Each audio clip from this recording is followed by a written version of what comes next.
Hey y'all, this is Shally, and this is the first episode of The Other Side of the Bar. And I am here at Billy's with bartender Rebecca Walston. Beer tender. Beer tender. No liquor. Beer maiden. I don't know. So welcome. And Rebecca's also doing this podcast with me. But I get to interview her for our first episode. Because she gave me the idea one day when I was here on a Sunday night. Oh, this podcast was my idea? Yeah, you gave me the idea. So that happens a lot in my life where something really cool is going on. I'm like, isn't this amazing? And they're like, yeah, it was your idea. And I didn't even realize. So I was here at Billy's and it was really dead. And Rebecca ended up having she's never done this before. She came on the other side of the bar to have a drink with me. You know that's dead. And I, made a comment about that, like, oh, the other side of the bar, and here we are. So, thank you. Thank you. Okay. So I guess, my big and only question, and we can stop and talk and digress in the meantime, but, what's your story, like macro story? How did you get here? To this job, you're saying? Yeah, we're in Austin, Texas at Billy's, and you just finished your shift. So, like, what's your macro? Like, born, right? Like, oh, the whole thing, not just how I got to work here? Right. The whole kind of, like, as much or as little as you want to share. I want to leave it as open-ended as possible. Oh, so. Sure. Well, I always joke because I was born at Stanford University Hospital in Palo Alto. Oh, wow. But none of that ever rubbed off on me. My mom's a career waitress and she's just real cheap. So I guess if you volunteer as a pregnant lady, you're to give birth, like the doctors in training, it's free. Oh, wow. So, and we didn't live that close. We kind of lived in between Palo Alto and San Francisco. That's where we grew up. So it was almost like a drive. At least, there's so many hospitals in between, but she's like, oh, free? Okay. So I guess she said it was really weird because there was like a room full of doctors. But I always laugh because I'm like, I didn't get any of those Stanford smarts. So I grew up there. And I had a lot of family in New York. So we'd go there every summer and we lived there in middle school. So I was always bi-coastal my entire life. And I moved out when I was 17, and I just wanted to do my own thing, so Texas was right in the middle. Like, it wasn't on either coast. And my boyfriend... The third coast. My boyfriend at the time was in the music industry. This was in 1995. And so he was like, oh, I have all these friends moving to Austin. It's, like, the cool place to be if you're in the music industry. So I'd never been to Texas. I knew Texas Chainsaw Massacre... And, like, that was, like, in Cowboys, tumbleweed. So, we came here, and we didn't work out. But then I met my husband. He was in bands. He's also a bartender here. And, I don't know, we've been married 16 years. Wow. We opened this, 2003? Yeah. So, I didn't start working here right away, though. How long did you know your husband before you married him? We started dating in 97, and we got married in 2002, but we already had a daughter. She was a year old. Okay. So we got married, I guess I got pregnant when I was 23, got married at 25. Okay. And had our second daughter when I was 29. So I was already 30 with 2 kids. Yeah. A mortgage, the whole thing. Wow. Yeah. Did your mom have you young too? Or? She was 21. Okay. Yeah. So, well, were you freaked out when you got pregnant? Or, I mean, you had a boyfriend, so it was like... Not really. I don't know. I always wanted to be a mom. So it didn't... I didn't freak out at all. It was funny. That's good. Yeah. I would... I don't have kids, so I'm like... That's always something I'm curious about as a woman. Like, I have a lot of women friends who have, like, 1, 2 children now, and... Right. A lot of them I know, like, they definitely wanted kids their whole life, and I always knew that about them. And some of them I just didn't know. Like, it's nothing we ever talked about, because I never talked about kids. Right. I'm never like, I always talked about it, even in high school, like, you know, you had that one weird friend who was like a teen mom, and I'd always like scoop up the baby, and I babysat a lot. I babysat for money since I was 10. Like, I always liked being around kids, and that's cool. So I like high school kids, middle school, right, but not little babies. I actually like kids. If I can talk to them, I like them. Babies are definitely a whole world. Yeah, I'll have to know them, but like a regular will come up with their baby to order, and I'll just like grab the baby from their arms. I'm like, I want that. That's funny. So you met Alex, your husband, in Austin here. Oh yeah, he's a native Austinite. Went to Crockett High, UT graduate. Okay, cool. Bleeds orange. Yeah. We go to the football games. You know, the whole 9 yards. Yeah. So he was a musician. Mm-hmm. When did y'all start working in the service industry? Well, he was going to college, and he was getting like a normal degree and just assumed he was going to get a job with UT and retire in 30 years. Right. Like the straight and narrow office job. But then he met me, and my roommate Ricky was like career bartender, wannabe actor, director, just like a really fun, zany guy. And he was the bartender over at Jorge's. Oh, yeah. Really? Yeah. Where Billy and your dad, everyone were regulars. Yeah. So, Ricky was like my best friend and my roommate, and I was like, and Alex needed a job. He was in college. So I was like, come on, Ricky, give my boyfriend a job. He's like, he's never bartended before. I'm like, oh, you can show him the ropes. So somehow I nagged Ricky into getting Alex a job bartending. So, and then he's making good money, and he's like, oh man, he was getting a degree in social work and had already worked. It was funny, he was just telling the story the other night, how he worked at one of those, like, it's like an inpatient center for, like, criminally insane, like, at-risk youth type thing. Yeah, so he was like an overnight supervisor, 19 years old, making like $7 an hour, like crazy stressful. And he realized, oh my God, I don't know that I want a sociology career. Job. Like, this is crazy. Yeah. My husband, yeah.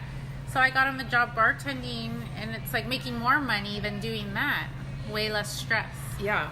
Yeah, it's crazy the money you make. Yeah. That's kind of what. So him and Ricky convinced Billy, who was their regular.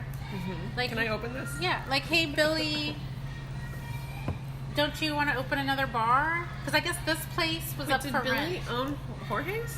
No, he was a regular though. Okay. So they knew him. Did y'all go in the bar at Jorge's, or did y'all go to the restaurant? No. So Ricky and my husband worked in the bar part. The bar, because it was like a separate space. I remember and that. that's where Billy and everyone hung out. They were regulars. Oh, I only went there like a handful of times. See, and because I knew Ricky and because my boyfriend worked there. In the bar area. I was kind of a semi-regular. Right. Like, I would go in just to hang out, and I knew a lot of the regulars. Right. And so Billy was a regular, and he was already like owning bars and Crown and Anchor, Showdown, the original Waterloo Brewing. Did he own Dog and Duck back then? Dog and Duck. I'm sorry, he still has a percentage. Okay. So I always think of it as Susan's bar, but so Billy, I think, was kind of like retired at that point, and Ricky and my husband had this idea, like, Billy, don't you have one more bar in you? Come on. And I guess he was like, I always wanted a bar named Billy's, just like a neighborhood clubhouse where all my buddies hang out. Oh my God. So wait, you're responsible for Billy's. Yeah. This podcast and your husband's career. Yeah. That's what I'm saying. I've always influenced people, and I'm always like, really? I'm like Urkel. I did that? Oh my gosh. That's... Wow. So... Yeah. So Billy was like the money part. Yeah. And Ricky and my husband were like the sweat equity. So like literally this was some real ugly 80s outdated Southwestern themed like eye doctor place. This was when you walked in. Yeah, so when you walked in, oh wow, there were all these little exam rooms, and they had like coral and turquoise paint with really ugly curtains with like cactus and skulls and the sunset, like Grandma Southwest style. Mm-hmm. So it's My so grandmother weird. had that. Yeah, so it's so weird to think of what it is now. That's so funny. Yeah. So, did Alex immediately start working here once it opened? Yeah, so he basically, he's what he calls himself the sweat equity. Right. So he's an investor in the bar, sort of. Kind of, yeah. I think he owns basically 15%. Mm-hmm. And he's the GM. So people say like, oh, he's the owner. I'm like, I guess, but I still bartend and I still need to make tips to pay bills. It's not like, you know, people say like, oh, the boss's wife. I think of those ladies who get their nails done, and I'm like, no, I'm like carrying out garbage. And anyone who owns businesses that way like knows I better. try to tell them no. Like, think of like that immigrant family who owns the laundromat and is there 6-7 days a week. Absolutely. That's more us, not the like lady from Westlake Hills that's like, I'm the boss's wife. I'm like, it's not like it's not like that at all. No, you don't. I wouldn't be behind the bar if it was. Right. Because that's, you know, very physical. Right. Now I'm in my 40s and it's like a lot of work. Right. So when did you start working? I was in my early 30s, and since high school I had worked retail. I was a store manager. Right. But it was too much. Something had to give. I was physically getting like panic attacks, like trying to raise 2 kids and be a store manager. I was at the outlet mall. The commute, the Christmas, the whole like. That's tough. The boss's coming Where to did visit. you work at the outlet mall? It was Crabtree and Evelyn, which is a beautiful company. I worked there 7 years, but it was just too much. They're still there. You can't do 100% like be an awesome store manager and a mom and wife. Yeah. So something had to give. So again, I think it was me like, why don't I work at Billy's? I love people. I have all this retail background, management background. Yeah. So he just took the plunge. He's like, okay. Like, he thought it was weird, but it worked. My Alex husband. Billy never cares. He's just like, oh, okay, whatever. You know, as long as he's getting his check, you know. He's pretty easy. That's awesome. He has opinions, but even if I'm like, well, Billy, what, like, he can be swayed if it makes sense. Billy listens. He listens, yeah. Like, I don't know if you realize we had the same shirt for 10 years. It was the white beefy tee with the full color logo. Yeah. And it would sell but not sell. That was the only shirt. It was the only shirt for like a decade. Oh, wow. I was like, I didn't even ask Billy. I'm just like, you know what? To my husband, we're going to order these shirts in different colors, a lighter hipster fabric, a weight, the whole thing, a fit. And they like sold out like crazy. Good. And Billy didn't like them, but he's like, oh, but they sold. Yeah. And then he got to a point where he was mad. He's like, can we order more of the beefy tees, the ones I like? Because he'll buy like 6 of them, and then that's all he wears. That's like his uniform. Oh, that's nice. Can you still buy them? Or We're sold out right now, but when he gets like, all my white shirts are bad, because I have to order 36 at a time. Okay. Well, that's, I mean, as long as you can have both, that's good. Yeah. Yeah. That's cool. But he's just very like old-fashioned, like, well, this works. This is the shirt I like. So he doesn't think to be like, well, let's try some other shirt. So that's where I come in with my weirdo ideas. Everyone's like that. And I mean, you can't make everyone happy, but also like you can try. And Billy's pretty easy to make happy, I feel like. He's very easy, and I'm good at nudging people out of their comfort zones. Oh. And like I told, or my husband had a good point. He's like, it's easier to ask forgiveness after the fact than permission. Just like, do it. It's a shirt. Like, what's, you know what I mean? Like, it sells or it doesn't sell. I mean, I would pay for it up front if it was a problem. We do. You have to pay the shirts up front, like out of my pocket. Oh, right. Like, if I believe in something, I would. I mean, if I had obviously the luxury to do it, but like stuff like that. No, if Billy was that upset, I would be like, oh, okay, I'll pay and get reimbursed. But that's not what happens. So. Right. They sold, and he's like, oh, okay. Good. Yeah, I bought some at Christmas time. I got like drunk and bought like 2 shirts and a hat. I probably convinced you. Yeah, you did. So, oh man, that was a long time ago, and I remember Joe. Did they like them as the gifts? Yeah, Joe is wearing his Billy shirt around California now. Perfect. So that makes me happy. I always describe it as, I'm that girl in high school your mom warned you not to hang out with. Like I definitely was friends with that girl, and no, never mind. I'm not gonna say. But like adventure, you know, you're like not hers. But you know what I mean, like I get it. You're like, I can sway. I don't know, like I don't mean to, but I just jump feet first and then figure it out later. Like yeah, exactly. That's what I think I feel like a lot of successful people do that. Entrepreneurs, I guess, or yeah, just anybody. That's yeah. I mean, I quit my job this week, so I know that's amazing. I have no plan, but you know, except for just like a little bit of a plan. Like right. I have like an idea. Yeah, I feel, which I'm always kind of jealous of. There's those people that have that nice, easy office job. I know. Get benefits, paid vacation. I know. I've never go to lunch at Olive Garden. I'm like, oh, I've never had that experience. I've never had that. I've had that experience a little bit, but working in the Texas legislature is not exactly like that. It's, right. It's hard. It's like, it really was Mad Men. Like, oh, right. Boozy lunches, boozy afternoons. Oh, the 2 martini lunch. I love that. Yeah, just like everything was a little touch over the top. Now, have you been to Cloakroom? I've always wanted to go. Yeah. You've never been? No. Oh, we can go. Okay. So, though it's funny, this is a podcast about like behind the bar. The lady behind the bar, I don't know if I should say this, but I don't know this, but I have a friend who won't go to the Cloakroom, and he's an old Capitol like political staple. I don't think people realize the Cloakroom is like it's the state Capitol bar, but it's underground an underground bar right by the Capitol, and but you can walk in as a public person. Yeah. But my friend who's like super hardcore punk rocker tried to go in there, and he's like, it's weird. He got intimidated. I'm like, you literally have like spiked leather jacket, and you were intimidated. Like, reminds me of Lala's when Lala was working the bar. Right. But the lady is not Lala. She is. Oh yeah, what's the rumor? That she's racist. And I only know that because I have a friend who won't go there because of it. But he's the only person I've heard that from. Right. It's not like a common thing. I'm obviously spreading it everywhere now. But, right. Whatever. So I haven't been much since. Also, it brings back weird memories for me. And there's definitely like a type of person that goes there, a type of Capitol staffer that I used to really want to be. And now I'm like on the other side of that. Insider. And I'm like, oh, that's a really sad life. Well, when you said Mad Men, it reminded me of it. Just that whole insider, like, boys club. It's such a boys club. Yeah. Absolutely. So you started working here, what year was that? I can't remember. I always try to remember. It's been so long. But I'd say at least 7 years, maybe more. You've been working here for 7 years? Wow. That's my guess, yeah. Wow. I never have a concept of time. It's really funny. Yeah, I definitely feel that way too.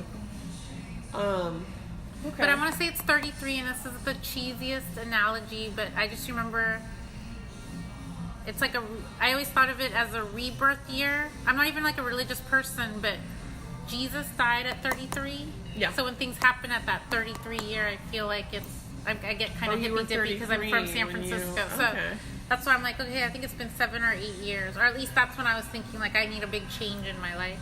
Okay. That's cool. I don't know what that always... I always remember that 33 something big's gonna happen in my life. Yeah. I always had that premonition. That's cool. So you were talking earlier, like, about, like, service industry nights, and, like, what's, like, one thing you've learned or, like, discovered or, like, any, I mean, it's probably a long list, but, like, what's something you've, like, you know, what's one thing that someone might not expect that you've learned or know by working in the service industry or working as, like, you know, a bartender or whatever you call yourself? Well, a funny thing is, because we have food, my whole life, I've always been a foodie. My family goes out to eat. We always go to restaurants. And I didn't realize till I worked here, people are so weird about menus. Really? Yeah, like a big chunk of people, most people don't even read the menu. No, most people don't read. So they'll ask a zillion questions, and I'll point it out, and they'll be like, oh, I didn't see that. And it's like a whole thing that explains everything they're asking. And I'm never rude. And then another thing is people just take the menu as a suggestion, which my whole life, the biggest thing I would ask, I've never like been the biggest French fry person. So if we go out, I'll be like, oh, can I get a different side? And if they say, no, it's just fries, then I'll just eat the fries. Right. But people are so like crazy, like literally, so like a double meat cheeseburger, they'll be like, can I get double meat, but I need it cut in half, no mayonnaise, but mayonnaise on the side, and can I get half mushrooms, half onion, like, and the list goes on and on for one order, and you're like, that's a lot. Real, like, I didn't even know that was a thing. I didn't realize people did that with food. and like menus. I just Right. thought you go to a restaurant, you read it, and then you order that. Yeah. I feel like that might be, I mean, it's probably an everywhere thing. It's definitely like, I feel like a lot of Austinites do that. It sounds like a yuppie thing. But I also, I mean, I think one of the last food items I ordered here was like the grilled cheese, extra cheese, and extra grilled. That's fine. That's easy.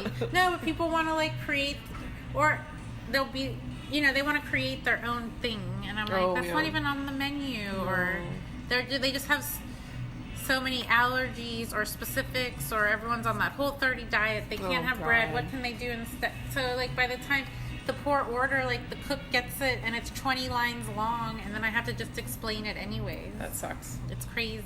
I've had to rewrite it in my own handwriting because the actual ticket is so long and horrific. It doesn't even, they can't even read it. It doesn't make sense. Does that happen on football days? Or are people...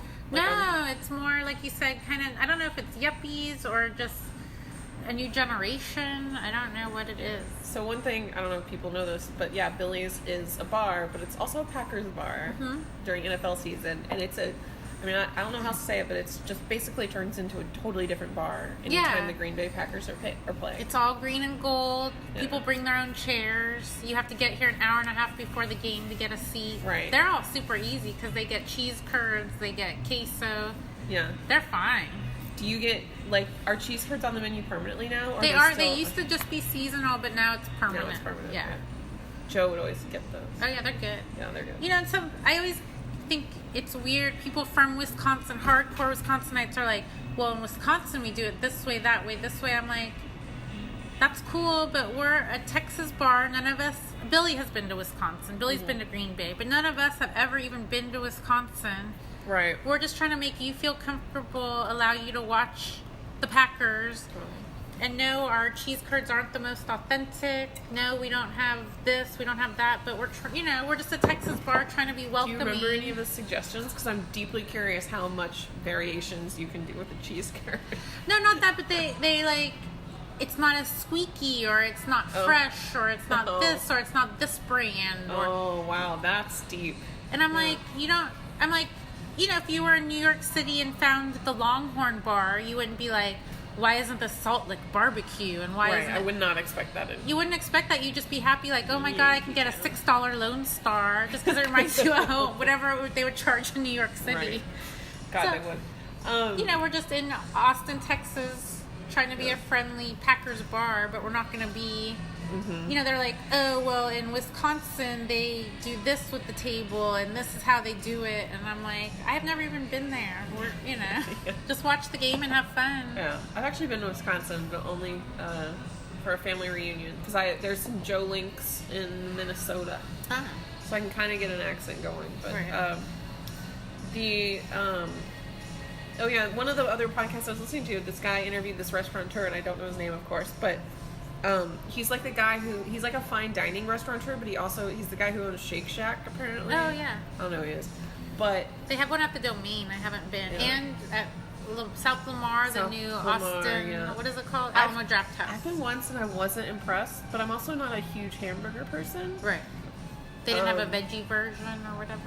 I don't eat veggie burgers now that I'm not a vegetarian anymore. It's too bready for me. Gotcha.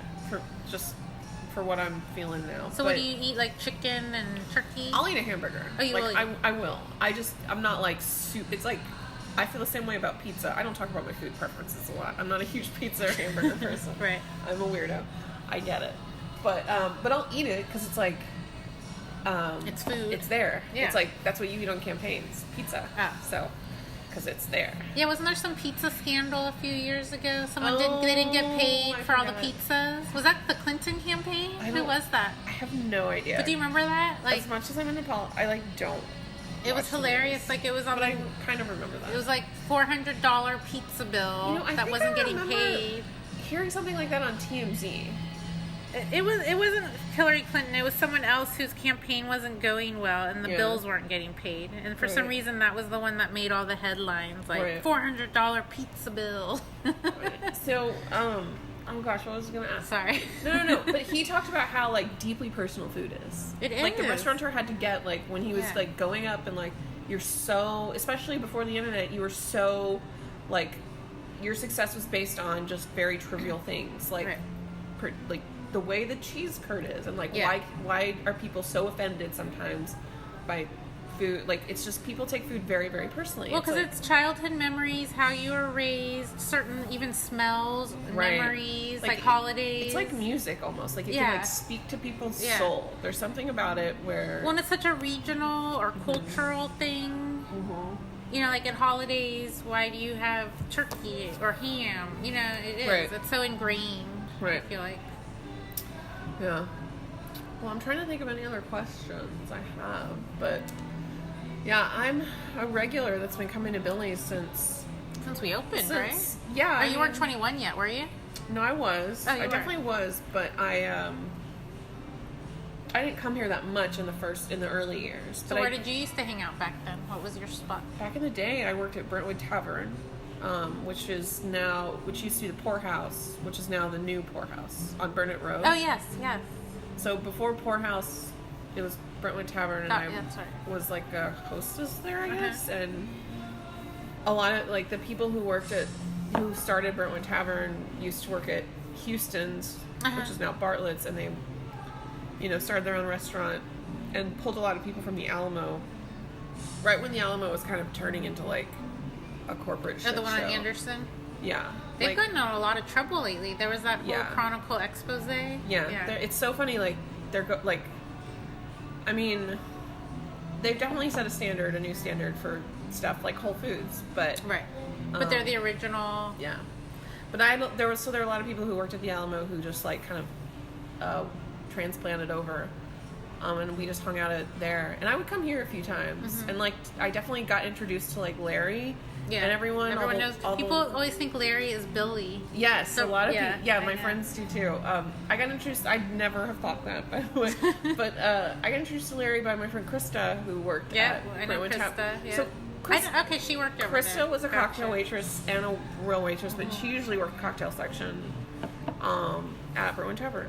Okay. Um, And was Larry a regular there? no, Krista was a regular here, and Oh, that's how okay. she met Larry by coming here the way anyone meets Larry. Yeah. I think no. They lived in Fashionaire. They lived in the same apartment complex yes. together. There is that whole Fashionaire group of Yes. regulars. Yeah. Yes. Leah is one of them. I don't You know Leah? Is she the blonde Yeah. skinny chick? Okay, I've met She her. rides bikes and Yeah, she's. who else? But yeah, there's been several people from the Fashionaire apartment for Yeah. sure. So that's how I started coming to Billy's, and then of course my parents know Billy. Oh, Folk Fest just happened like a few weeks ago. Oh really? It's in Alpine now. Really? I didn't even moved. know Folkfest was a thing. I don't even know if my parents know about that. It's literally just 20 people that go and hang out and drink at a different bar, but in far west Texas. But That's they should funny. go sometime, yeah. Does Walker go? So, not every year because he has to work. Did He's Billy go? gone. Yeah, Billy. It's like Billy and all of this crew.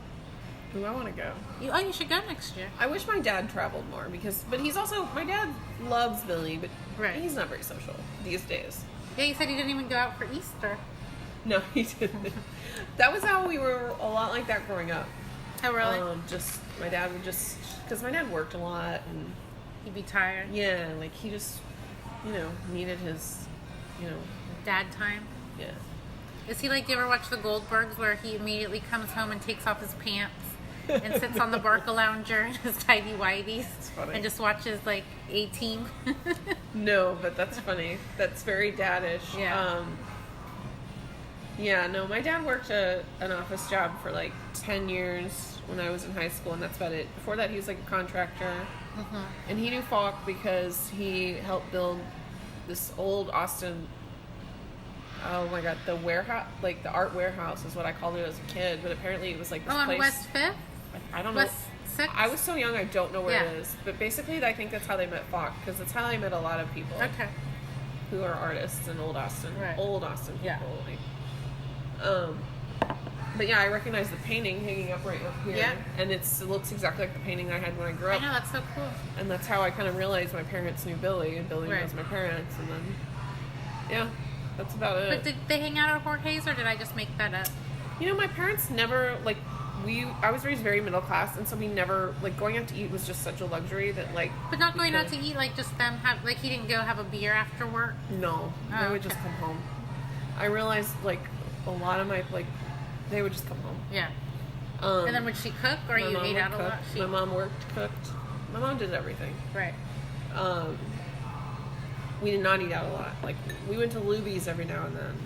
Luann Platter. Yeah, but I was not allowed to get Jell-O, you know. Well, because that was extra money. It was extra. Yeah. It wasn't included. It was sugar. Well, we're like that. So my husband and I have a lunch date every Friday because it's just the two of us. Because the four of us to eat out is so expensive. Mm-hmm. So we only do that like once a month. So we don't eat out a lot either. We grocery shop for the week.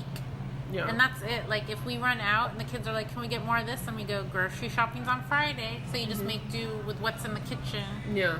And then we replenish it on Friday. When you, like, just try to cook with what you have. Yeah. I like doing that because you can always kind of get creative. Yeah. There's always something. Yeah. Let's see. I guess it's 1 o'clock. Oh, is it? Yeah. Oh, it's time to go. Well, any final thoughts? Any, you still plan to... I just quit. You don't have any plans to quit, honestly. That's not an option. Right. I have to get... My oldest is a junior, so we have college visits. Oh. So that's a whole new expense in our lives. And then... So do you think it's a parent's job? Like, so I'm a little weird. Okay. I'm not a parent. Right. And I took out student loans to go to college. But I personally don't believe it's a parent's responsibility to send a kid to college. I think if they can afford to, then by all means, do what you can.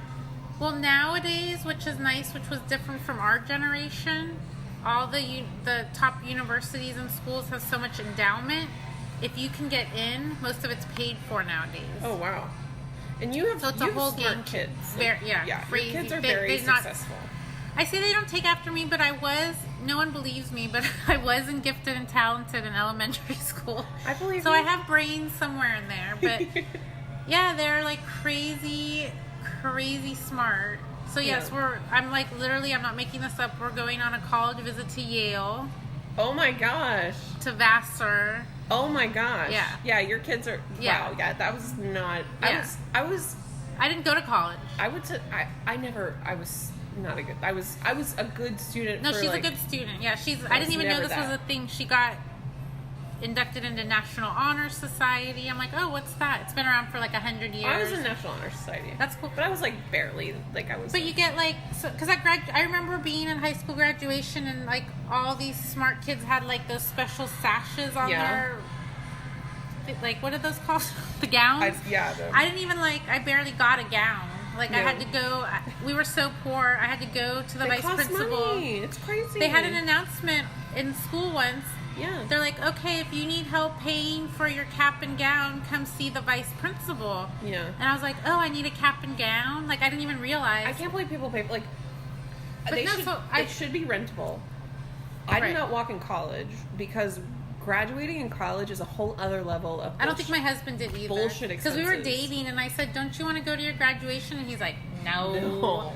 But yeah, so high school graduation, I went to the vice principal and I was like, oh, it said on the announcements you would pay for my cap and gown.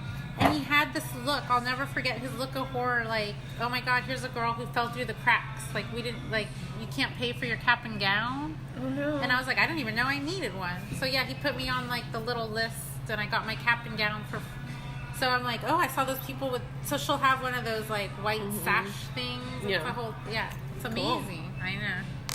Are you going to have to pay for her cap and gown? I'm sure. Don't know yet. Yeah. It's a whole thing. It's a little crazy. Oh, that's my husband. Oh. I'm the opposite though. I like to do all that. If I have the money. Oh, was your phone ringing? Oh yeah, I'm hanging out a shower. We're just leaving it too. Where is your phone? Sorry. He's like, what's going on? I think I heard some vibrating. Where is your phone? It's over there charging. He's like a nervous guy too. Well, plus we have those weirdos that live next door. That's a whole nother podcast interview. Well, that's a good. It's a good note to end it on, I guess. Yeah. Good as any. Anyway, thanks for listening, everyone. We'll be back soon. Okay.